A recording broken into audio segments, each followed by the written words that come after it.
Marguerite and Brandon, their responsibility, along with that of their colleagues, is to provide an analysis of each of the bills that come before the members of the committee.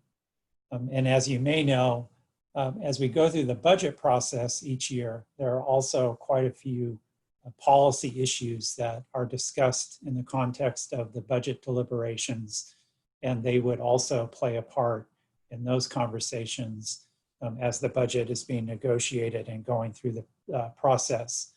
We thought it would be good to invite them to observe and perhaps participate because it can help inform our work. We will follow up with them following the meeting today, and it can inform their work to see the kind of work that we're doing both at the County Office of Education level and in your districts as we go through this unique and challenging time. So Naomi and Melissa asked me today to sort of set the tone for the afternoon.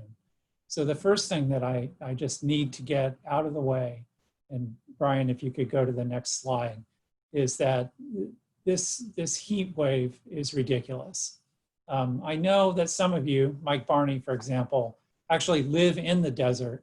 So this probably doesn't faze you at all, but we're not really used to this. 8 days of over 105-degree temperatures up in the Sacramento area.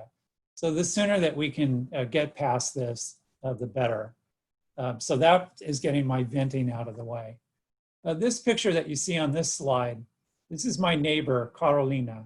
Yesterday was her first day as a kindergarten teacher in the Elk Grove Unified School District, which is where I live. I talked to her last night and she said, I asked her, well, how did it go? And she said that the kids were great and the parents were a little shaky with the technology, et cetera. And I'm sure that many of you have had to deal with that during this time as well. So that gets me back in a good mood to set the tone for the rest of the afternoon. So what I'm going to do today, kind of provide some, I think, framing for the conversation.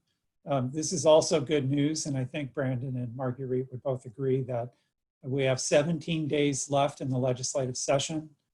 It's been an interesting process this year. The hearings in this pandemic era can be a little bit excruciating with all the technology that's involved, but we're certainly in the home stretch. On the next slide, this may not be directly related to what we're talking about today, but I think it certainly is relevant to everything that we're talking about. Yesterday, the Legislative Analyst's Office, which is the legislature's nonpartisan fiscal and policy advisor, released a report. It's an annual report where they do an overview of the state's spending plan for 2021, so the fiscal year that has just begun. And I really thought that this graphic did an excellent job of outlining how working with the administration, the legislature has sort of addressed the $54.3 billion budget problem that we have or had as a result of the COVID-19 shutdown and its corresponding impact on the economy. You see a lot of things there that you might have anticipated, the use of reserves, spending reductions, a small number of revenue increases, federal funding coming in, costs being shifted from one fund to another. But right there in that middle of that slide, you see the biggest component, that 27%, according to the LAO, of this year's budget solutions were adjustments made in K-14 education spending. The vast majority of that is with the budget deferrals that everybody is going to have to be dealing with in the next year. Some of which may be peeled back if the Congress and the Senate and the federal administration ever get their act together with a second round of relief. But given that the Senate has just gone into a month-long recess, we really don't know when that's going to occur. But I thought that was at least an interesting way to get started today. As we go into this last 2 weeks of the legislative session, there are a couple of areas where we may see some conversations about adjustments to the budget that was adopted in just at the end of June. Governor Newsom, in his signing message that accompanied SB 98, which I think you're all becoming increasingly familiar with, did sort of ask the legislature to work with him and stakeholders on a resolution to the ADA growth issue, meaning that the way that the hold harmless provisions in SB 98 were constructed, LEAs that have enrollment growth in the 2021 school year would not see the benefit of that through increased apportionments.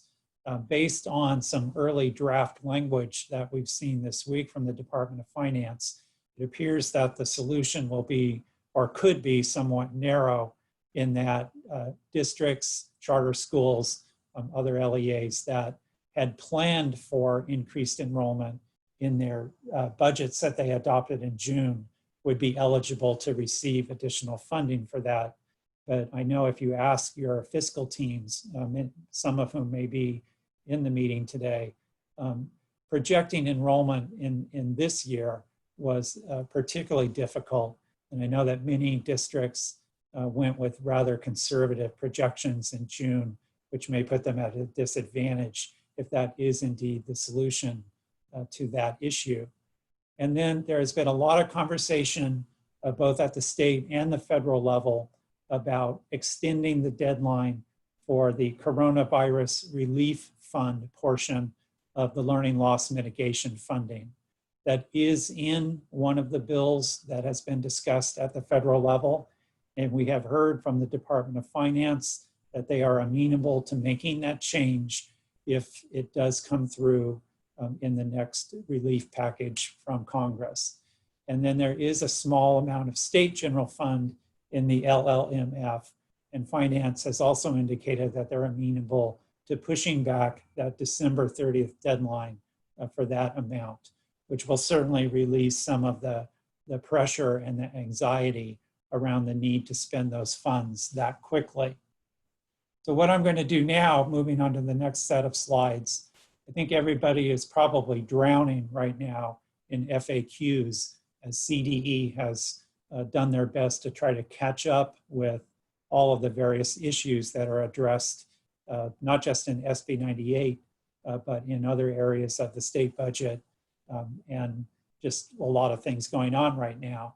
And so we've been getting quite a few questions up here, and the next few slides, what you are going to see is something that I presented to the Riverside County superintendents on Monday, which is sort of a compendium of the most frequently asked questions in the frequently asked questions that we're getting up here in Sacramento. These are just links to some of the significant subject matter areas addressed by the FAQs. I know that many of you have probably read and tried to figure out many of these already, but just so that you have this as a resource. So on the next slide, the first question that I've heard a lot from a number of your districts is, would it be possible for us to have a student in online learning for the entire school year? And of course, this depends on the circumstances, but if circumstances allow, the answer is yes.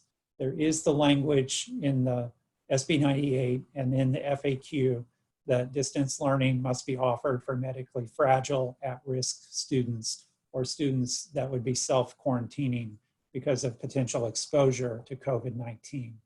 And then that second question, there really isn't much of a standard that you have to meet in order to make that determination that a student is at risk.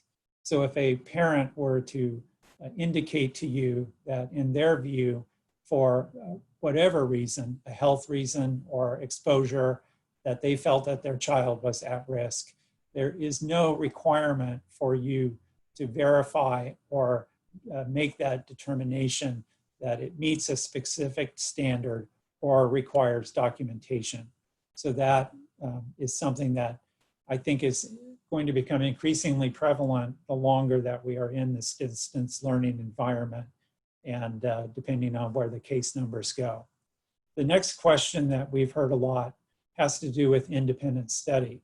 And I would say that of all the issues, this one may be causing the greatest amount of angst. The way that SB 98 is constructed in Part 24.5, Section 34, it talks about districts for the 2021 school year being able to offer online instruction or distance learning, and that the preference, to the extent that it's feasible, is online instruction. There is no cross-reference in that section to the other statutes in the Education Code that address independent study. So the question that came out in the FAQ was, can students avail themselves of an independent study program rather than distance learning? And you see the answer here is yes, but if you do offer an independent study program in the 2021 school year, you still need to ensure that that program meets the distance learning requirements that apply in SB 98 in Part 34. So daily participation, weekly engagement record, minimum days worth of assignments, written procedures for tiered re-engagement strategies, and then that last bullet, probably the most notable, either daily live interaction or develop an alternative plan for frequent live interaction. Now, I have to say that there are differing interpretations of this language, and I have heard some people say that the independent study statutes still apply, and you can still offer a program if you've been offering it for perhaps many years in your districts. But at the same time, would you really want to put your ADA at risk in the case that you might receive a negative audit finding for not having met these SB 98 requirements on distance learning, even though it doesn't quite fit into the regular definition of an independent study program? So I think this conversation is going to continue. I don't know that there's going to be any change made in the statute. So the most important thing for us to follow is likely going to be what the audit standards are when they're developed for what the auditors will look at with respect to these independent study programs as we move forward into the next school year. And I know that's probably a lot less definitive than you would like it to be, but we're sort of in that situation on a number of different issues right now. The next question that we've heard quite a bit up here has to do with what are the auditors going to look at? And on this slide, you simply see with a citation for the Education Code within Part 34 of SB 98, the various things that are going to be subject to fiscal penalties. I won't go through them. You can look at those at your leisure. Another question that we've heard quite a bit has to do with English learner services. And there is an increasing amount of guidance that's going out on that as well. But the basic question, must language instruction services be provided to English learner students in the remote learning environment? And the answer to that is yes. With CDE recognizing that school closures may affect how those services are provided, but that they still do need to be provided. And then moving on to the next slide, which is my last slide. You can all cheer at that. So last week we had a little bit of a talking heads theme. This week I decided to dip even deeper into the well of rather obscure musical artists. So it seemed appropriate. I know we probably would all like to be swimming right now. So stay cool. And with that, I think I pass it on to Naomi. And I'm always happy to answer any questions that you might have. Thanks, Jeff. Does anyone have any questions for Jeff? If so, please unmute yourself or go ahead and type it into the chat.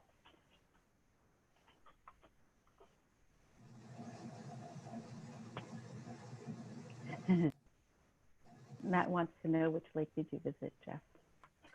Yeah, I just kind of stole that picture off the internet from somewhere, so that wasn't me.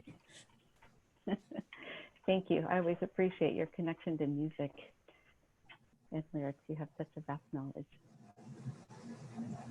All right, everybody, we're going to go on with our agenda, and Alicia, Melissa, and I will summarize each of the 3 webinars that have occurred prior to today's session. So we'll start with Alicia. Good afternoon, everybody. My name is Alicia Morf with Assessment Accountability Continuous Improvement, Riverside County Office of Education. That's a lot of words. So I'm going to go over just briefly. In fact, Jeff kind of gave me a nice introduction here to the webinar that was on the 6th of August. So you can see it was talking about supporting California students, and this webinar was really a list of resources. There was a ton of resources, and you're going to see later on in the slides, we have a link to the pages we have a link to the slides, and then I also took the time to retype those resources in one page so you guys have access to all of those. Go ahead, Brian, next slide. What I really wanted to focus on though today is English learners. The slides that were presented when they spoke about the resources, they put them in the slides, but Elena Fajardo did a very thorough job of explaining English learners in regards to SB 98, and a lot of the things that she said were not in those slides, so she had a lot of information.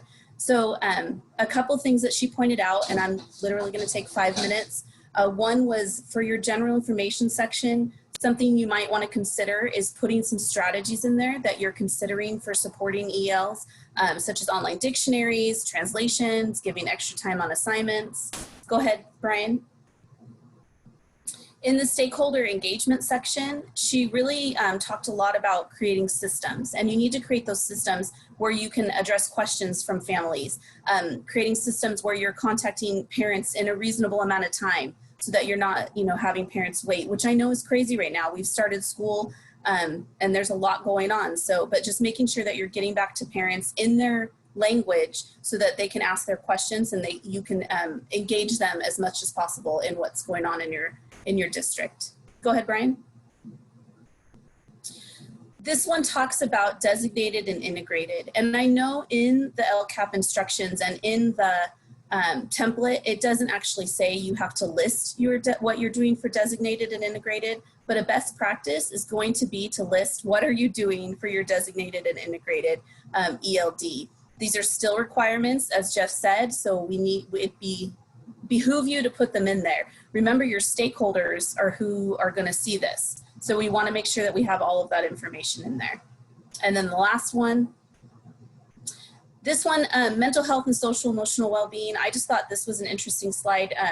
Thinking for our English learners above and beyond, they might have trauma above and beyond what some of our other students are dealing with, having just come to a new country, not speaking the language, dealing with a lot of social issues that are happening right now. So just being aware of that and thinking about that when you're writing this plan and creating some systems for these kids so that you can do some outreach for mental health and social emotional for your ELs.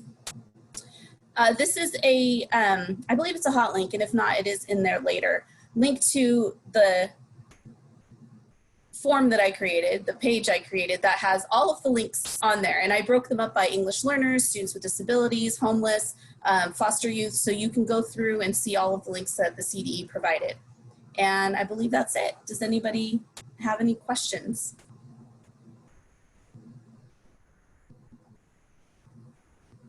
All right. Do you just a question? Do you have a link? Can you please add that link to the chat? The link to the slides or the link to the form? The link to the form that you created. It looks no amazing. Problem. Thank you for creating that for us. Yeah, no problem.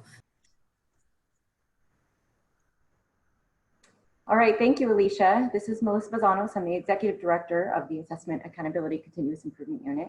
And as you know, there are frequent webinars over the last 2 weeks. And so I'm going to do just a really quick overview of the webinar that took place on the 11th, which was just a few days ago on Tuesday. So the webinar began by doing a discussion about, or a presentation on the comparison between the Learning Continuity and Attendance Plan and those in Senate Bill 98. So in a few slides, we'll reconnect to something that Jeff shared with us last week, which is the consideration of the totality of Senate Bill 98. There are many more details within the Senate bill that aren't necessarily prompts in the learning continuity and attendance plan. So just because it doesn't appear as a prompt in the plan doesn't mean that districts aren't still going to be implementing. So there are some questions about, do we have to reflect everything from the Senate bill in the learning continuity and attendance plan? And based on the instructions, of course, we want districts to do the best job in communicating with their stakeholders, but there are some items that will be implemented that may not necessarily be articulated within the plan itself. Secondly, the webinar really went through a variety, go back one really quick, Brian. The rest of the webinar was a lot of different resources that are developed by members of the statewide system of support. So that included geographic lead agencies. They had one of the SELPA content leads, the MTSS lead, which is partnered between Orange County Department of Ed and Butte County for rural districts. But again, those resources are a sampling of what's available to districts across the state. And the CDE is compiling those slides and resources, and we'll eventually post them on the Tuesdays at 2 site. Next slide, Brian. So one of the, at the very beginning of the webinar, there was a conversation about how long does the plan have to be? And the intention is obviously to communicate to stakeholders around how the district is supporting students and families. So essentially it's up to the district to make that determination. Unlike our operations written report, there's no word limit, nor is there a maximum. It really is for the district to consider how much information is necessary so our stakeholders are comfortable and confident in the approach that our district is taking to support students and families. So that's really a summary of the considerations for how we consider how long the plan has to be. And so since Jeff uses songs in the way that he communicates, I'll say that this is a John Mayer song. Say what you need to say. More isn't always better. It really could just be more, and it becomes more daunting for a stakeholder to actually navigate a plan if it's just longer. But I would switch that just a little bit, not just say what you need to say, but say what your stakeholders need to hear. Keep them informed of what your district approach is. And if you're getting questions at the district about certain elements of your district's approach, that might be something to consider to include within your plan. So that way stakeholders can see it documented that that's the way your district is approaching learning continuity and attendance. Next slide. As I mentioned, the other element that was at the 11th, the webinar on the 11th was the reminder about Senate Bill 98. So as we know from the Senate bill, that's what basically established the learning continuity and attendance plan. And so that is one portion of a much larger bill. And so that within the resources folder that's part of this training, there are there's a link to the entire Senate bill if you want to navigate it. But if we go to the next slide, last week Jeff gave us just a summary of some of the bullet points that that are contained within that Senate bill. So again, not all of these things are going to be reflected in your learning continuity and attendance plan. However, these are all things that districts are implementing as we move into the 2021 school year. So if you're looking for the elements that are specific to our plan, 43,500 is where we get the definitions of distance learning, the instructional minutes, 43,501, 43,509 is where we have all the language around the learning continuity and attendance plan. So there's lots of details within the bill, but I think as we're developing the plans, we want to think about the totality of the bill because it does inform the way that all of the elements of our district system connect. And then the last slide I wanted to share was just the resources that were available. So for those of you who were able to attend, they did post most of these links in the chat. And so Naomi did a great job of capturing all of those resources for our districts and stakeholders as well. The Learning Acceleration Guide was referenced from the New Teacher Project, and I know Mike Barney and the Instructional Services team are utilizing that guide as part of their work. We were able to feature the Data Assessment and Measurement Considerations document that we've previously shared with you, so you kind of got the sneak peek of what was shared statewide. So that was linked within the chat of the webinar. CCE featured their distance learning and hybrid learning playbooks. So that those are opportunities for, or they're resources to consider when developing distance learning and hybrid learning plans. Orange County and Butte County shared the MTSS framework. That is another way in which we might consider how are we ensuring that we're providing services to all, providing additional supports to some or a few students that need it, and then obviously the more intensive interventions for very targeted students. And then lastly, the California Autism Project, or CAPTAIN as it's called, which is one of the SELPA content leads, was able to share some resources related to supporting students with autism, students and educators. So again, it was a webinar that was over an hour, but we wanted to at least provide you with all of the links that were shared so you can access those resources during your development of your learning continuity and attendance plan. All right, thanks, Melissa. So I'll cover the webinar information from yesterday's session. Yesterday's was a clarification and of the Q&As that have been posted to CD's website. So Jeff addressed some of those, and what we thought we would leverage were the questions, the slides around funding. And so the extent to which LEAs should include learning loss mitigation and LCFF funds. The slides have yet to be posted on CD's website, so this link goes to their Tuesday 2 webinar where they do post all of the slides for their webinars. So the next 4 slides, if we can go to the next one, these are the ones around funding that were shared yesterday. This one just talks about the ed code that says that learning loss mitigation funds and LCFF funds must be included in the plan. And so if we go to the next one, the question that a lot of LEAs have is, well, to what extent do these funds need to be included in the plan? And if you look at that last bullet, it says LEAs must solicit input from stakeholders. So the degree to which your stakeholders give input on the inclusion of these funds in the plan is the extent to which you would include them in your plan. The next slide is the first one about clarification. So this one is talking about the total amount of funds needed to be included in the plan. And that last bullet also summarizes what statute says. There is no requirement for an LEA to include all funding it receives in the learning continuity plan. Next slide, please. And then this one talks about the entire amount of funds based on the number and concentration of unduplicated pupil.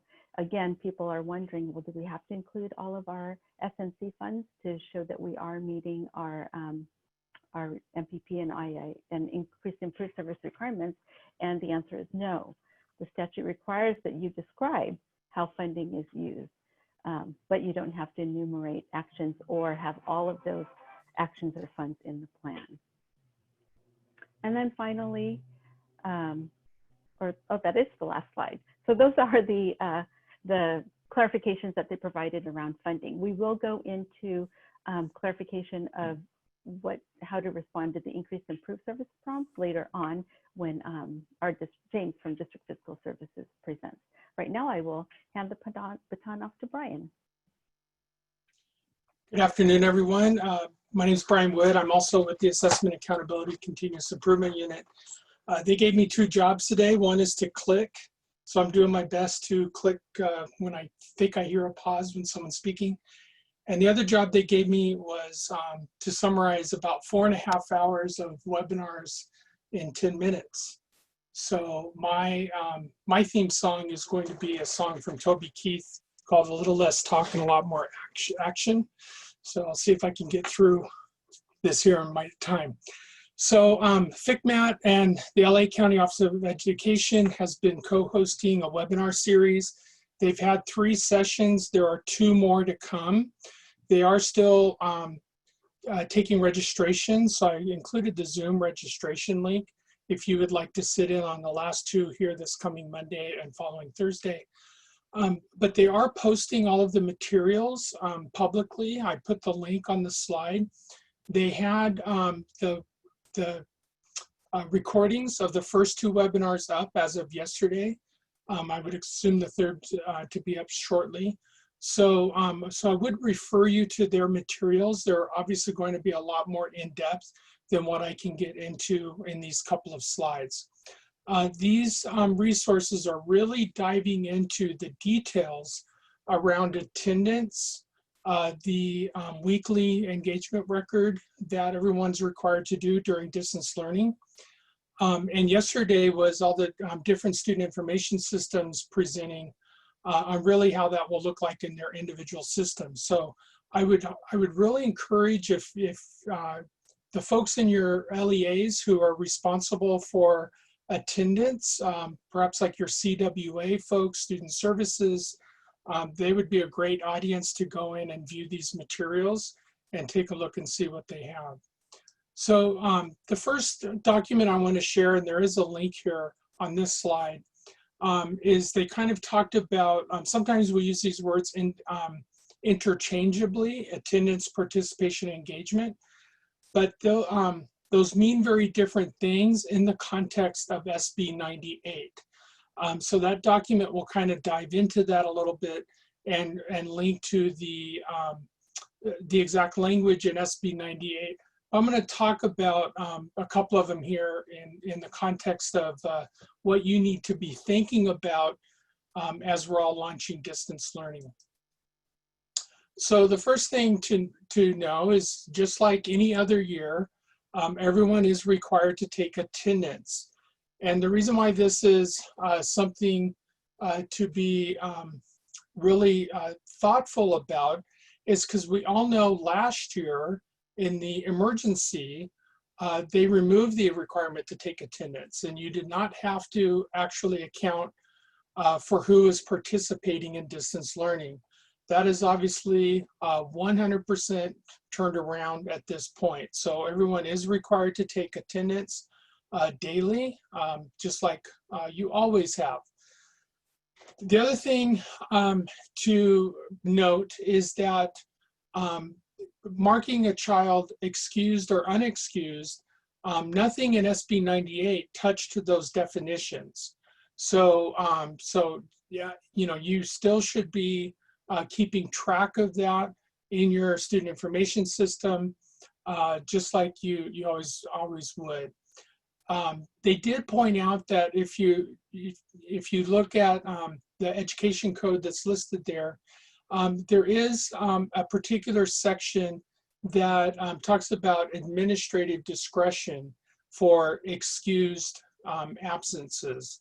So they gave this scenario, for example, let's say a child doesn't participate in distance learning on a particular day, and when you reach out to the child's parents, they inform you that their internet went down, they had no way to access during that day.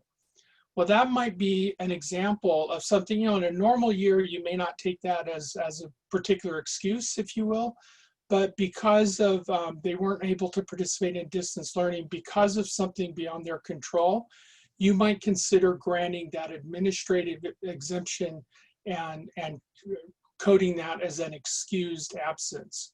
So that's something for everyone to just think through a little bit. You might want to think about having consistent written policies in your particular LEA so that everyone's kind of operating on the same page.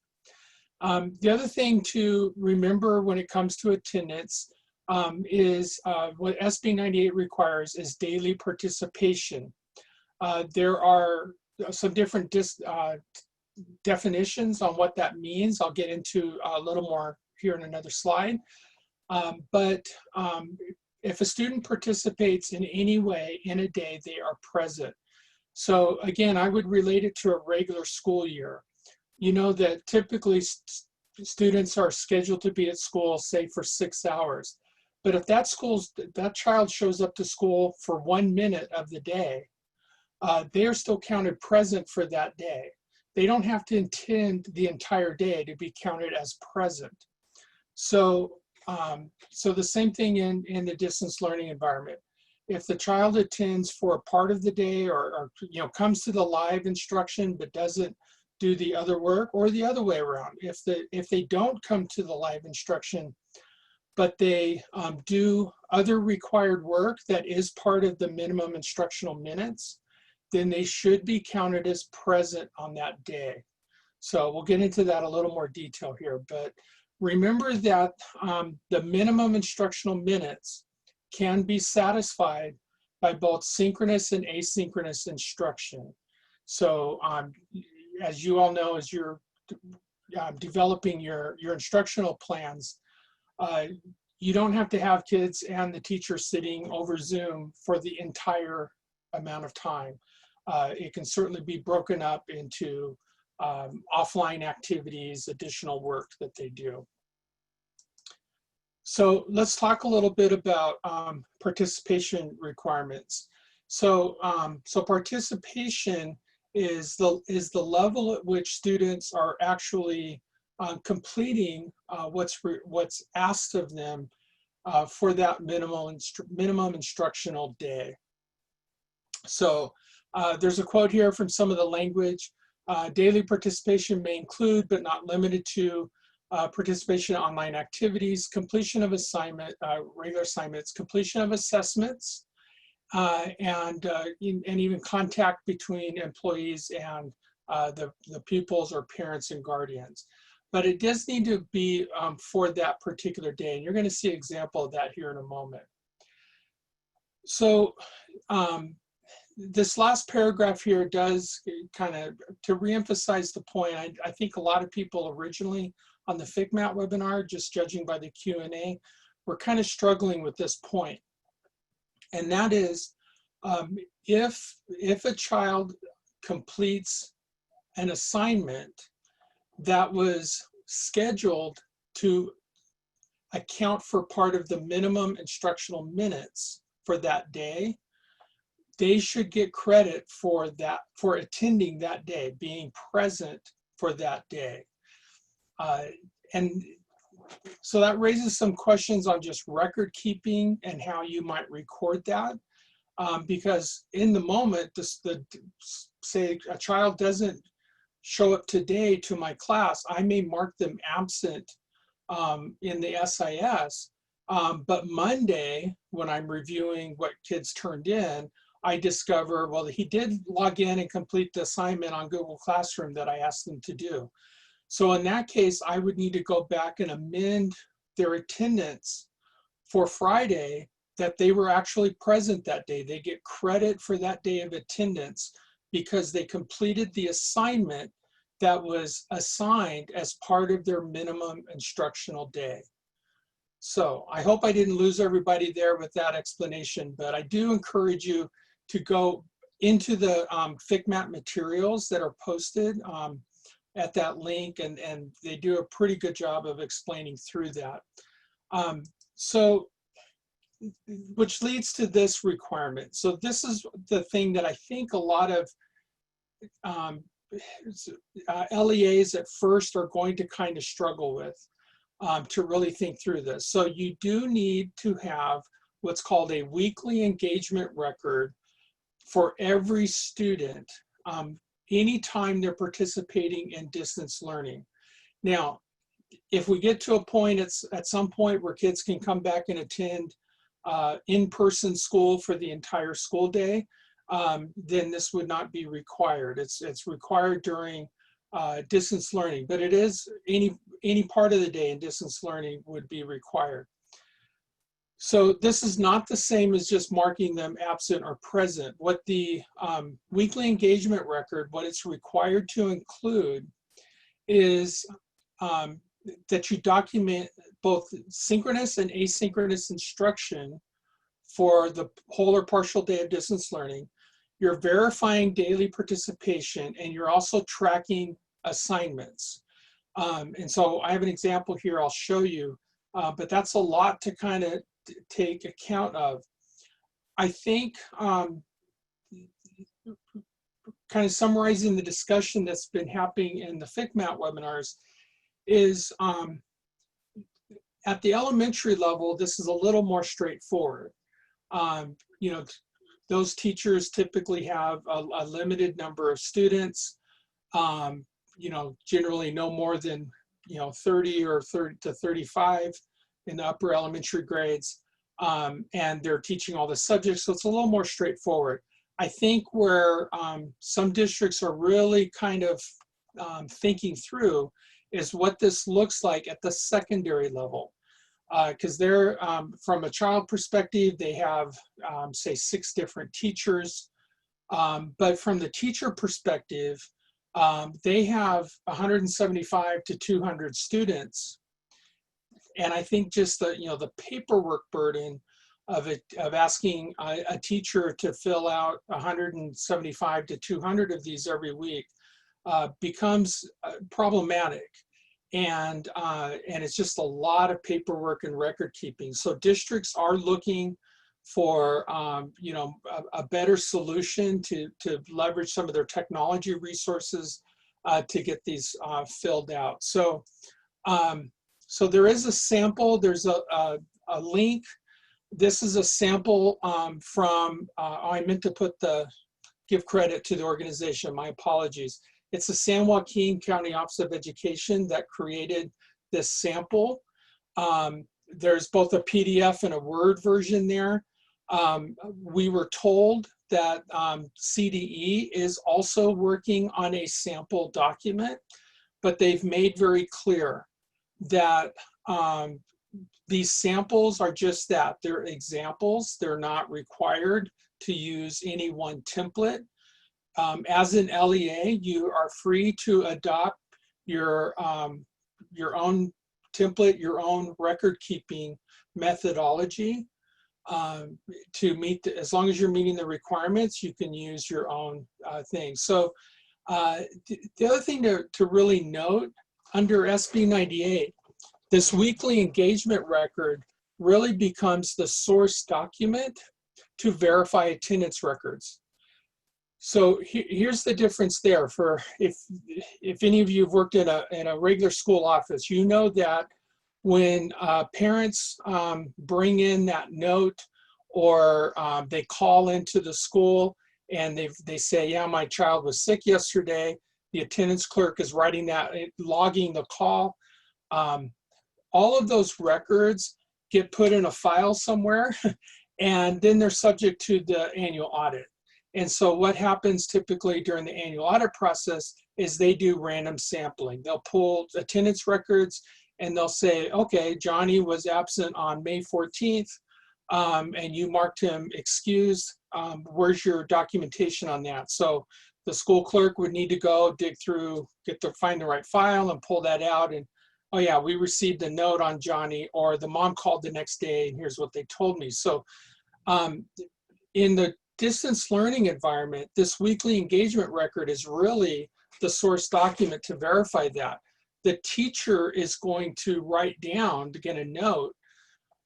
Did the kid attend in person? Did they complete assignments? I heard from the parent, whatever it is, and they're documenting that. So these records are what would be pulled in an audit, in your annual audit, to verify these records. So just think about that again going forward, how you're going to collect, store, and maintain these.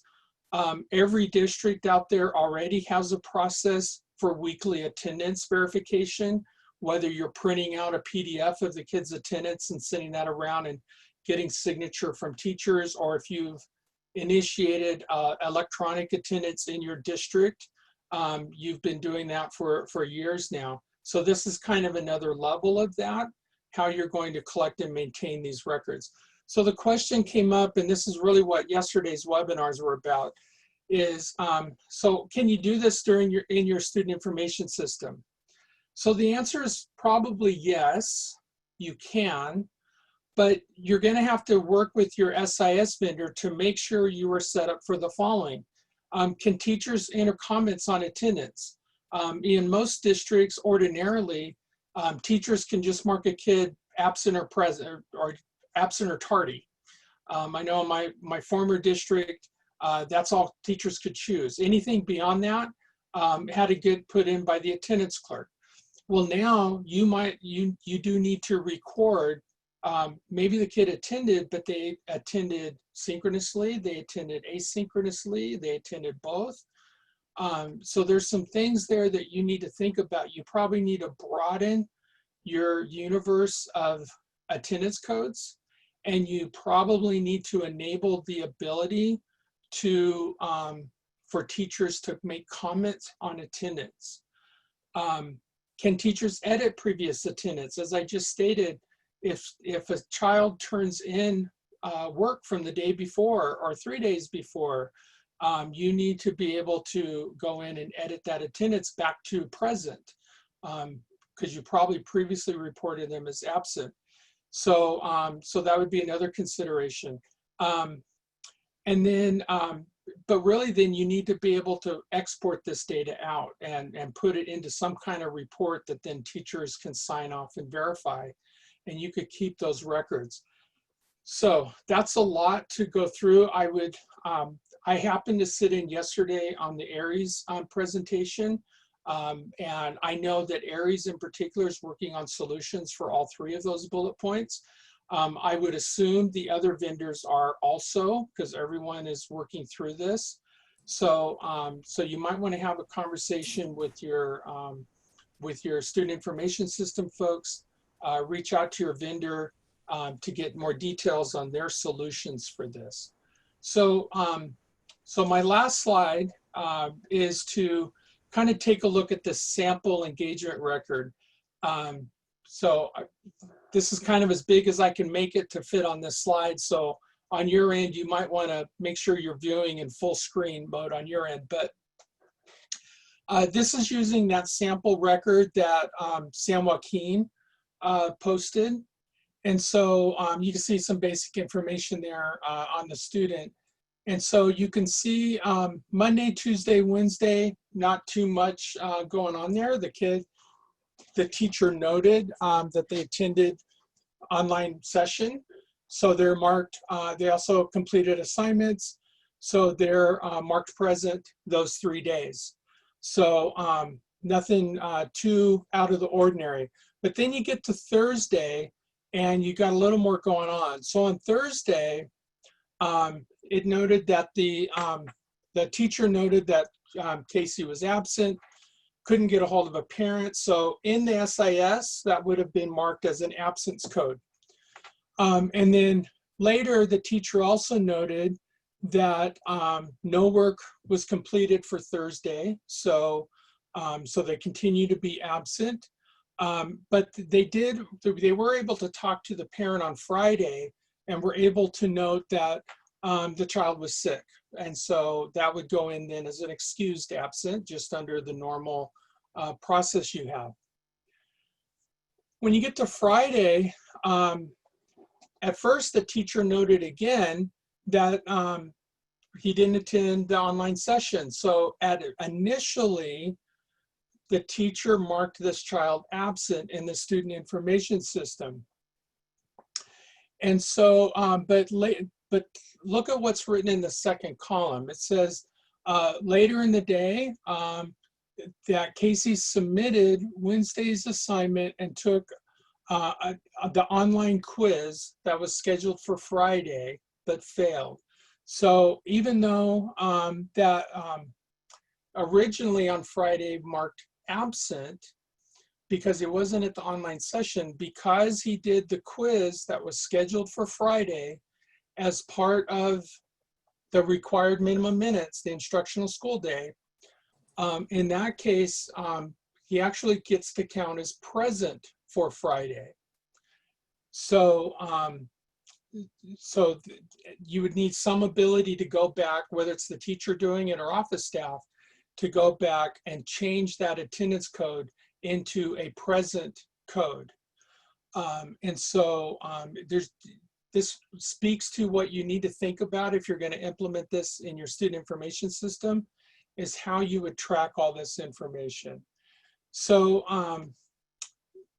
so I'll kind of leave that there. As I said, there's lots of additional information on the posted website where they're posting all these materials. There's a lot to consider here. The last thing I will leave you with this is that just because the student is marked present doesn't mean they might not need some intervention in terms of engagement. So take Casey as an example.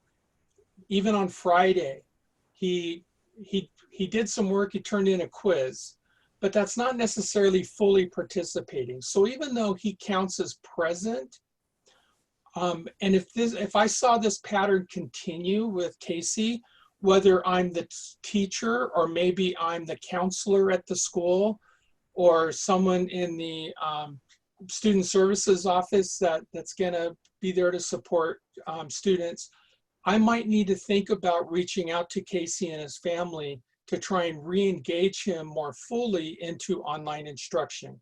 So here's my equivalence. In a regular school year, if you had a child that showed up at school, attended first period, and ditched out the rest of the day, you know that he would be marked present for the day. You would get ADA for that child, but obviously you would have a lot of concern if he was missing 5 out of the 6 periods every day. So the same thing with Casey here. Logging on and doing a quiz on Friday does technically give him attendance credit for Friday, but that doesn't necessarily mean we don't need to do some other re-engagement with Casey and make sure that he is having a better online experience. So I already went a little over my time, so everyone knows Brian. I would have done that to begin with, but let me, that's the end of what I have. So if there's any questions. Brian, we did have 2 questions, and I don't know if you can answer. Kathy had a really good one. What if they call in sick, but then finish their work for that day? Do we go back and change the excused sick absence to a present? As I understand the regulations, if they complete the work for the day, if it's, so the distinction is if it's work that was counted, expected to be done as part of the regular instructional day, then yes, they should get attendance credit for that day. Okay. And then Garrick was asking too about anything different about home hospital regulations. Do they have to be consistent with distance learning? I haven't heard anything about home hospital, to be honest. I don't think they've addressed that at all. I might almost put that in the same category of what Jeff talked about with independent study. If it's kind of silent on it, it didn't really touch those regulations at all that I'm aware of. I would just, but you know, during a distance learning, I would still do the weekly engagement record if that's your standard mode for all students. That's the safest way to make sure that you're meeting these requirements. And that was, go ahead. Yeah, can I just throw in, I was just in a different meeting with all the attendance CWAs and the district attorney's office.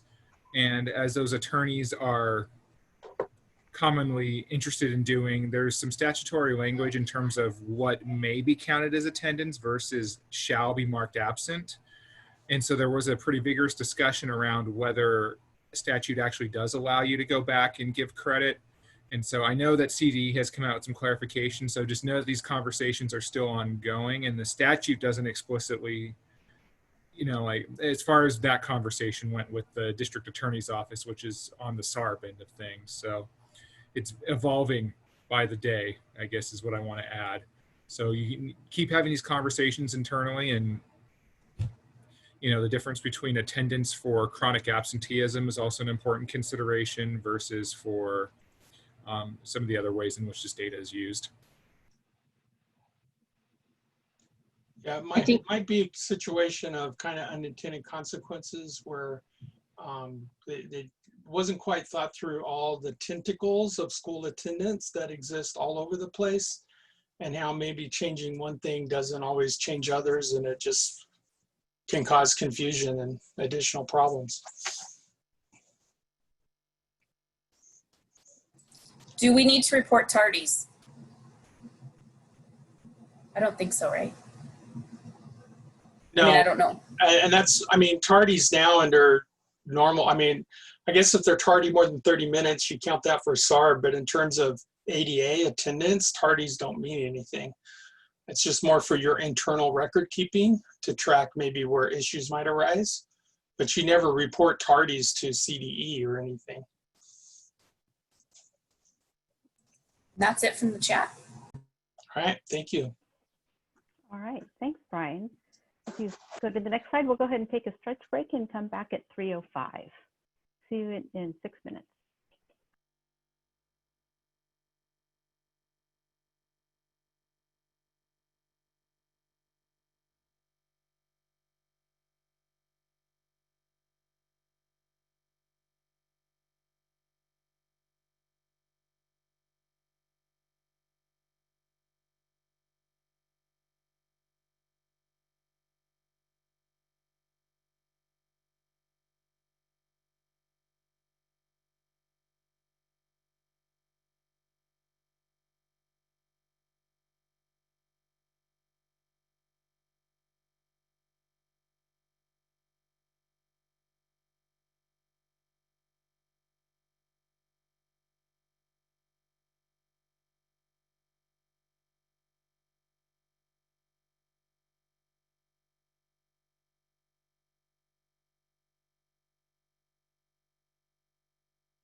All right, welcome back, everybody.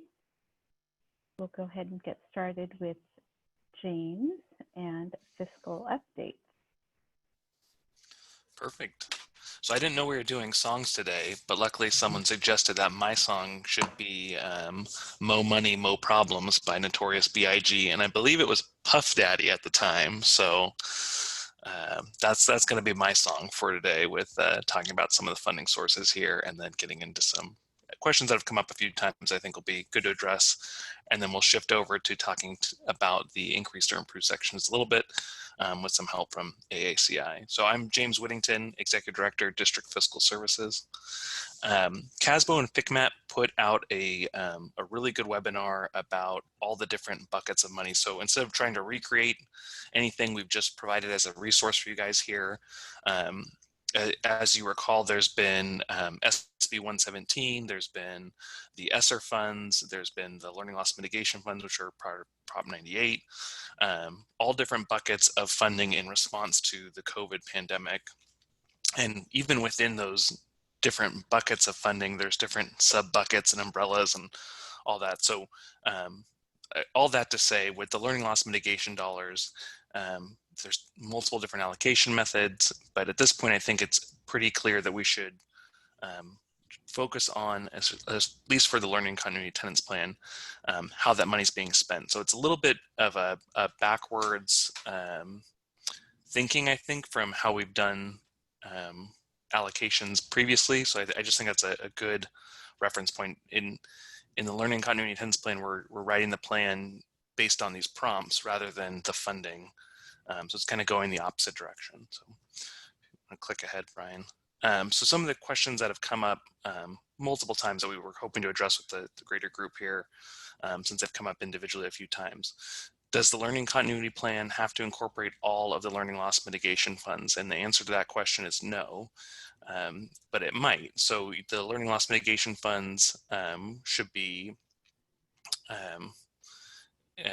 or should be used for activities that directly support student academic achievement and mitigate learning loss. So it's likely that most of them will be in your plan, but you do not need to write the plan. That's not the dollar amount you're trying to get to or anything on the plan. The plan is to be written to address the prompts, not address the dollars. Hopefully that makes sense. So the other question we've gotten a couple times is how to identify which funds are being used to support the actions within the learning continuity plan. And unlike the LCAP, well, I wouldn't even say the LCAP was a good accounting document either, but it was more of an accounting document. But the learning continuity attendance plan was never intended to be an accounting document. So there's no identification of source.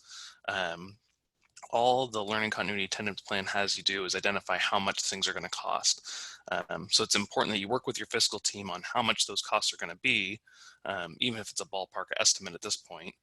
And then to work with your fiscal team on tracking that as we go through the year and as you actually execute the plan and things change. And because like I said, there's lots of different buckets.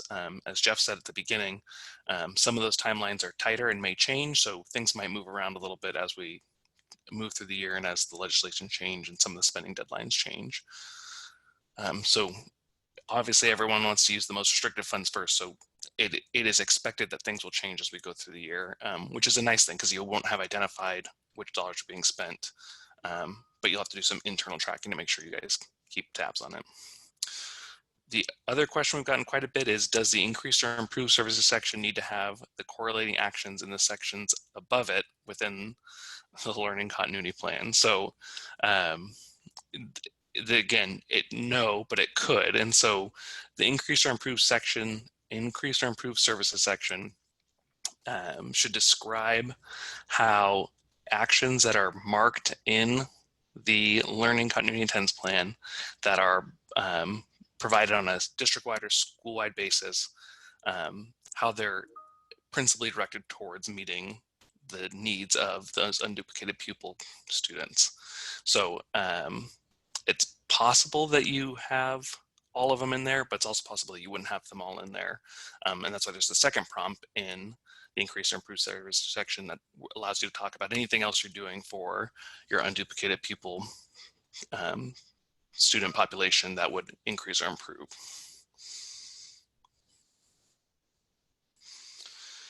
So the other two boxes in the increase or improve section, actually the first two boxes in the increase or improve service section, one says, what is the percentage to increase or improve services? That is your MPP. That will come from your LCFF calculator, most recently completed LCFF calculator.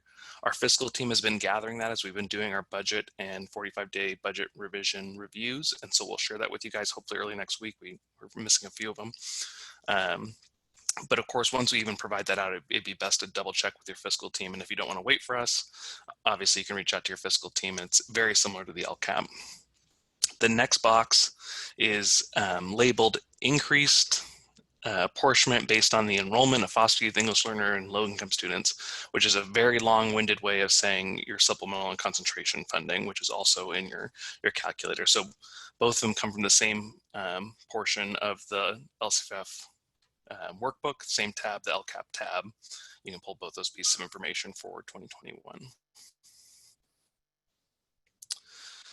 So going further into the increase improve section, improve services section, and feel free anyone else from AACI to jump in here. But the first prompt is asking for the actions provided to the entire school or across the entire school district, an explanation of how the needs of foster youth, English learners, and low-income students were considered first, and how these actions were effective in meeting these students. So this is where any actions that you have in the plan, enumerated above in the plan, that are being provided on either a school-wide or district-wide basis, you're going to describe how they were targeted for those identified students, and then how it was effective in meeting those needs. So it feels like you're regurgitating a lot of what you've already listed out above, but it's just more of a targeted approach to identifying how you're meeting that increased or improved services requirement.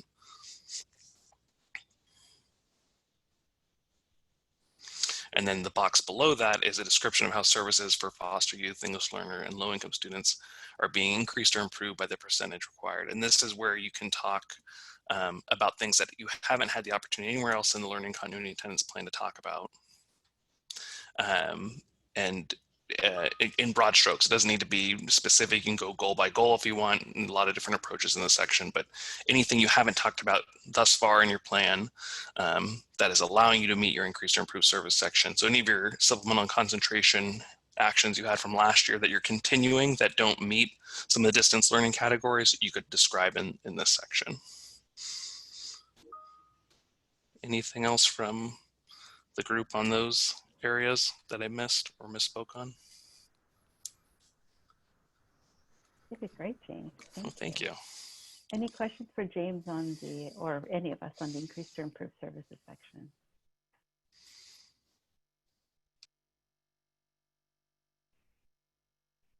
All right, hearing and seeing none in the chat, then we'll move on with Kelly Kaukani from Riverside County SELPA. Thank you, Kelly, for being here with us. Of course, thanks for inviting me. Again, as Naomi said, I'm Kelly Kaukani with Riverside County SELPA, and I did not either know that we were doing a musical theme, but as we connect with people, we always remind everyone that we are all in this together. So I guess mine would have to be that awesome Disney High School Musical anthem, that we're all in this together. So that was the first thing that came to my mind. So with that, I'm just going to talk about a couple of ways that we at Riverside County SELPA can support our districts and charter schools as they're writing their special education plan. The bad news, I guess, is that unfortunately there weren't as many touch points and as many intersections with the old LCAP with the PIR as now with what I call the LCAP, not the LCAP, but there are still ways that we can support all of our districts moving through this new plan writing. The first of all, when we're aligning with the special education plan, you will have an assigned administrator to support your district or charter with writing your plan, with doing the root cause analysis work that's here to support you, as well as when you're doing any learning continuity and attendance plan information, we're definitely here to reach out. That information, we're currently compiling it. So within the next 1 or 2 weeks, when your special education directors are at coordinating council, you'll find out who your Riverside County SELPA administrative support person is. We just recently had our previous director, he is now at another SELPA. So we're kind of undergoing some personnel changes and so reassigning some districts. The next part is at our monthly coordinating councils, at our directors meetings, that we will continue to do updates on the special education plan as any new information rolls out. So your directors will get those updates monthly. And then we also, in addition to that, have a weekly on Wednesdays, we have a special education administrators network meeting, because stuff is just changing so rapidly. We know that meeting just once a month with everybody is no longer sufficient. So we do a weekly special education administrators network meeting. And so we also go over any updates on the SEP or any webinars or information from CDE at there. In a second, we'll go over some professional learning opportunities that are available through Riverside County SELPA that can definitely be added to the SEP as well as the learning continuity and attendance plan. It's really, what are you doing to support your students with unique needs? So we know that there's definitely some professional learning needs out there just with the distance learning. And so we're hopefully trying to address all of those through these professional learning opportunities that we have. We also are currently working in conjunction with attorneys in the area as well as public health on guidance for the distance learning and what's called the emergency conditions provisions plan that can be also documented in the learning continuity and attendance plan on supports for the pupils with unique needs. We are hopefully super close to finalizing and getting some updated guidance for assessing students in a one-to-one controlled, very, protocol with all the safety measures in place to assess our students. So we've been working really closely with Riverside Public Health, University Systems Public Health, and that's just about drafted. So next slide, please. Okay, so these are some of the professional learning opportunities that we have coming up very shortly. We just sent out to our districts today. We have a teletherapy for related service provider webinar series. It will start on Monday, August 31st and go through September 4th. So we'll start the week with psychologists, then we'll get into mental health. How do you provide teletherapy in the mental health world? We'll do Wednesday is occupational therapy, is physical therapy and adaptive PE. Thursday's occupational therapy, and then Friday will be SLP. We know that our directors have reached out and said that this is a huge area of need. Our people are used to working side by side with students, so we've tapped into some of the professionals within our county to help provide some teletherapy support.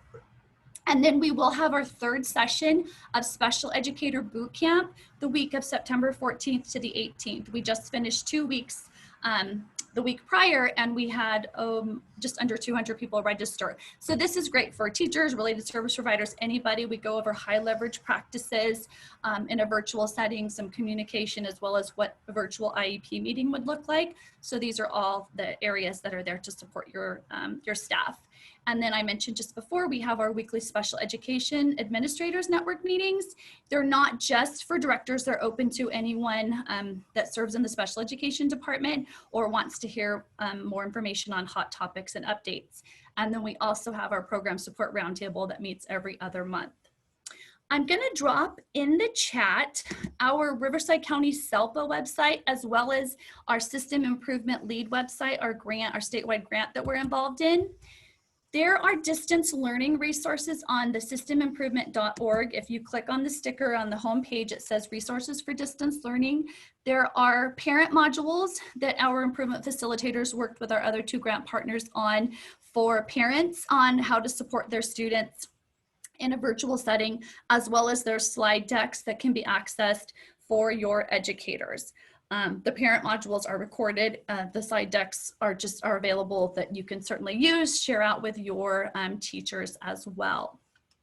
Any questions on any type of support that's available through Riverside County SELPA? Okay, thank you. Awesome, thanks, Kelly. All right, so next we will hear from our colleagues from Riverside County Office of Ed. So we have Dr. Susan Levine from the People and Administrative Services, who will share with us information on people and family engagement and outreach. And then Mike Barney from Instructional Service will share with us information on curriculum and instruction. So I believe Susan is first. Well, Welcome, thanks, Susan. Naomi. Thank you. Next slide, please. Okay, so in the learning continuity and attendance plan, they're looking for What kind of outreach are you doing to families and community members? And how are you keeping everyone engaged? So this is the definition. They would like a description of pupil engagement and outreach, including the procedures for tiered re-engagement. And that's key right there, that tiered re-engagement, strategies for pupils who are absent from distance learning, and how the LEA will provide outreach to pupils and their parents or guardians, including in language other than English, when pupils are not meeting compulsory education requirements, or if the LEA determines the pupil is not engaging in instruction and at risk of learning loss. So you really need to be a problem solver here, almost before the problem happens, which is preventative, which is good. Go ahead, Brian. And so in the instructions, it tells you what a sufficient response is. The procedures, there's those words again, for tiered re-engagement strategies and the outreach. So it's telling you exactly what they want to see. Next slide. And so the idea that you'll be kind of batting around, what do families and communities need as students return to school, or in our case, to their home school, to feel connected and supported? And you'll notice that this is everything that affects academics. They want to be cared for, listened to, validated. We know there's been a lot of adverse experiences that have happened at their homes or with their families during the pandemic. Something else to consider would be holistic wraparound services. Think of Maslow's hierarchy, how you have to have the basics before you can reach nirvana. So things like food, mental health, housing assistance, direct cash assistance. A lot of your families will be needing that. And then for the parents and students, opportunities to share input and feedback often during reopening and recovery, so their needs are being met. I know a lot of districts still have social workers or certain counselors targeting certain issues, and that would be a great place to use them. I just wanted to remind you about MTSS. So you have your academic supports on one side, your social emotional supports, and then a lot of people in the middle are putting the attendance and re-engagement kinds of activities. And I know you're all familiar with this, the tier 1, the tier 2, the tier 3, but we really need to have a very strong multi-tiered system, and I believe it can be inserted right in your plan. Is that true, Naomi? Do you know? Yes? Yes. Good. And you can add links to the plan too in the narrative. Great. Thank you. Next slide. I borrowed this from Attendance Works. If you're not familiar with them, that would be great reading for the weekend. They talked about the phases of the response. And if you look at number 3, support and engagement during remote learning. Those are things that a school could do to really ramp up your engagement of families. And so I give that to you to look at. Next slide. So these are what I consider some really good resources. The first one would be Attendance Works. They've got curriculum, they've got letters, they've got plans, all kinds of things that you can use for both attendance and re-engagement. The next one is America's Promise, and that is a parent engagement toolkit there that tells you how to, or instructs you, gives you ideas on how to engage parents and families.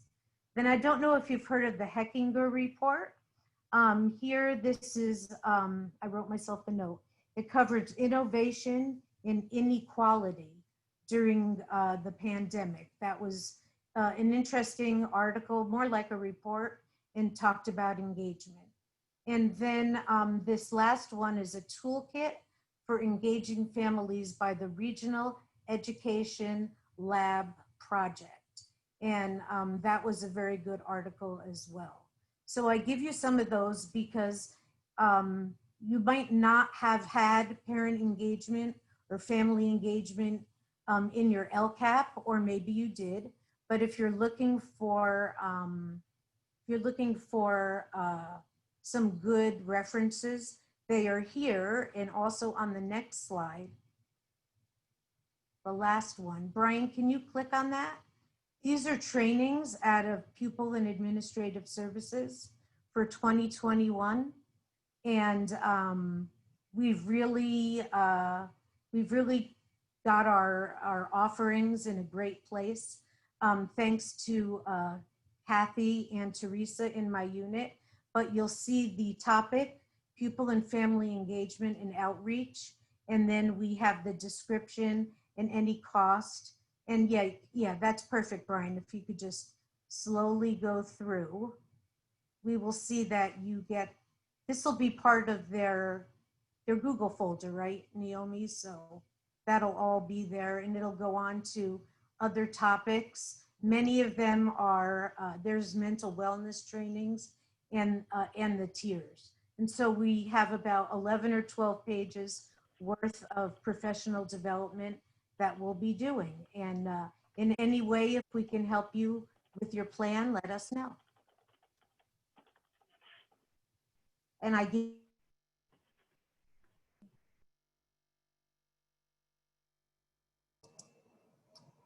Am I jumping in now? Yes.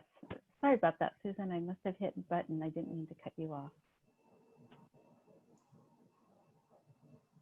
All right, thank you, Susan, very much.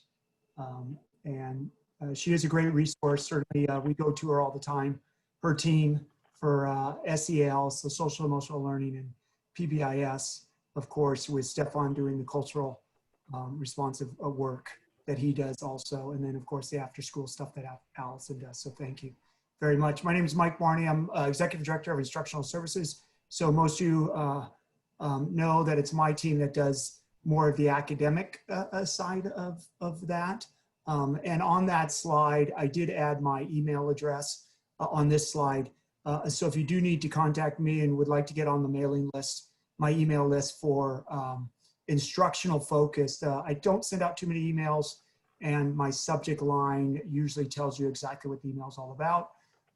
So if you'd like another email or get on an email list concerning instruction, please look at the PowerPoint that Naomi has given you, and you will see my email address on that. Today, I'm really just going to talk about some lessons that my team put together. I've got a fantastic group of experts in the different content areas: arts, English language development. The one that's missing that I'll have to now edit this slide for will be Spanish language arts also. So in the English language arts, there's also Spanish language arts lessons also, history, social science, and mathematics and science. If you click on the link below, Brian, please don't do that. But if you did, you would go to our website that would have all these lessons on here. But we've also provided the lessons for you. So our focus areas for these lessons, if you go to the next slide, Brian, is really all about, we tried to write lessons, or they tried to write lessons that are just as good to do in front of kids, but also that can easily be switched to synchronous or asynchronous lessons. And then also SEL was the main focus. Of course, the distance learning. If you look at the ELA and ELD one, which Susan Levine's Kathy King helped with the SEL part of that, it is all focused on social emotional learning. And we walk that ELA, ELD team, also the SLA team, walk you through a great lesson sequence that you can follow for the rest of the year. But the first two, they're about 5 lessons each, but 2 focus areas are on relationship building and how to get your class started. So we're looking at those. And of course, since we're content people, we're not going to leave out content strategies. And all these are really to be focused at the beginning of the year. So do take a look at them if you get a chance. And I'll quickly go through each of the content areas. The first content area that Brian's going to click to is the arts. Louisa Higgins, if you didn't know, I do now have an arts administrator that is full-time arts. We've always had to share that responsibility, the person that's done that in the past. And Louisa is just literally amazing. So a lot of her art stuff in there is all for elementary, because we find that secondary arts teachers, of course, have a good grasp on that. And she does work with secondary, but a lot of the stuff on the website is focusing on parents and elementary aged students. But of course, it's appropriate for any age student. The next one then is the ELA, SLA, and ELD. So again, that focus, this is the one that Kathy King out of Susan unit helped us with on the social emotional learning aspect of it. But again, lots of work there. But the nice thing is that it's all, there's also a Spanish language piece as much as there is an English piece on that one. And then history, social science on the next one, Don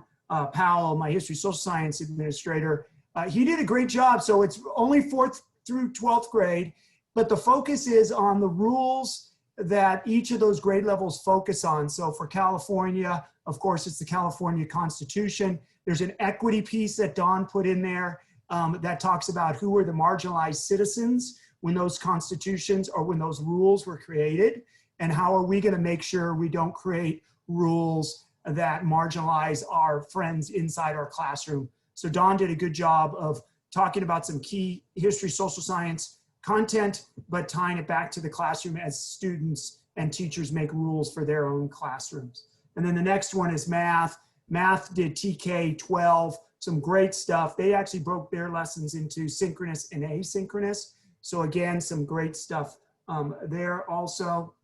And then the last group is our science team, Greg and Yami. And again, some great stuff in there. Also, TK 12 also in there for you. So if you do need anything, please, again, the links are all there. My email address is on that first slide. When you look at it yourself, please email me if you need anything, certainly on the instructional end, as you put together your continuity of learning plan. So thank you very much, Naomi. And if there's any questions, let me know. Awesome. Thanks, Mike and Susan. So any questions for them, please go ahead and follow up in the chat, or you can email them. Sure. That's okay. Thank you. All right. So I'm going to just go into the statewide calibration for the learning continuity attendance plan. I just have one slide of information to share with you. And basically what it is a convening of county office teams who support the learning continuity and attendance plan. And it's through CSESA, the County Superintendent's Educational Services Association. So it's a group of COEs that are coming together for multiple sessions to really just calibrate our understanding of the requirements of SB 98 as they pertain to this learning continuity plan. And so we've had multiple sessions already, and we'll have a few more so that we can discuss our role as COEs in reviewing the plans and perhaps providing those written recommendations that SB 98 say may be sent to districts. And so we're still working on all of that. And I just wanted to let you know that, we're not just at Riverside County doing our own thing. We are in calibration and collaboration with other county offices across the state. And so that's the news on that end. And then I will go through just real quickly these last slides. A lot of them are slides that we've shared with you before. So there's a timeline. We can go to the next one, Brian. This one shows the timeline for accountability plans, so similar to what we shared with before. Then the next slide shows the sample timeline of activities, starting with July on suggested activities to get your plan developed. But most of you are already developing or have developed your plan and are ready for reviews, not only by your stakeholders, but some of you have voluntarily asked us to review your plans, your draft plans prior to board public hearing or board adoption. And so this document on the right is the Learning Continuity Plan Good Practice Guide. Shout out to Alicia who helped develop that and basically takes the criteria from the instructions and template as well as SB 98 guidelines and goes prompt by prompt in giving guidance to what should be included in that prompt for sufficient response. The next slide shows a summary of resources for LEAs. These are funding resources shared by School Services of California. We've shared that one with you before, as did we the next slide, which is our data assessment and measurement considerations. The next slide shows resources that CDE compiled for support for districts between CDE and CCEE. There are links there that you can access. Next, we'll go to upcoming trainings. And if we go to the next slide, San Diego County Office of Ed is offering a training on the alignment of the SIPSA to the Learning Continuity Plan. So this is not a requirement for districts or LEAs to have this, but it could be a best practice that you might find beneficial, since school SIPSAs will have to pivot as a result of distance learning. And so it also ensures alignment and continuity between the sites and the district. So the links there are for registration. And then the white link at the very bottom is a link to the CSI County Office Collaborative that our colleagues Lisa Winberg and Colleen Slavin lead. And so they've done a series of workshops with our GEO lead county, San Diego County, Orange County, and Imperial County, and San Bernardino County.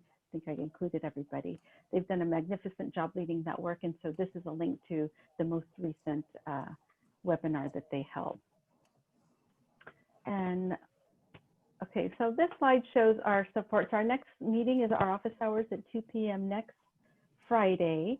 That has been standing. It's office hours, so it'll be 1 hour. If we have any new updates, of course, we'll share with you, and any answers to questions that you've posed before. If you click, Brian, I'd like to get people's input on the August 28th session. So we have a 2-hour session on August 28th. It was originally scheduled from 1 to 3. That's what was posted on our master schedule. But if you click one more time, Brian, I'd like to get your opinion. Would you prefer to keep it at 1 to 3 or go with the 2 o'clock start time, since that's what we have been doing every Friday since July? And so if you don't mind just noting your preference in the chat, 1 o'clock or 2 o'clock start time, we'll take the chat and look to see what the consensus is on the time. And then I'll send out an invitation to everybody along with the Zoom link for that. All right. And then the remainder slides just show, thank you, Brian. We'll continue to look at the chat. Thank you for everybody entering your preferences there. And then the last bit of support we are starting our previews for those districts who have requested that our RCOE team reviews a draft of your learning continuity plan. If you haven't registered and would like us to review, please click on that yellow link at the bottom of the slide. And with that, I want to thank you all for joining us, taking time out of your Friday. We had a robust agenda today, and I really appreciate all the presenters. Thank you, Kelly, Susan, Mike, Jeff, James, Melissa, Alicia, and Brian, and everybody else who helped collaborate on this presentation. District teams, thank you for all your work. Please reach out to us at any time, and we will find the answer for you as quickly as possible. Have a great Friday and a great weekend, everybody. Thank you to Marguerite and Brandon for being here with us as well.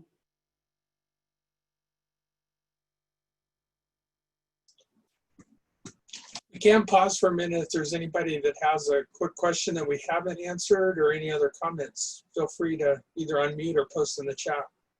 Yes, absolutely. We'll stay on for a bit. Thanks, Brian. Naomi, you could probably stop recording though.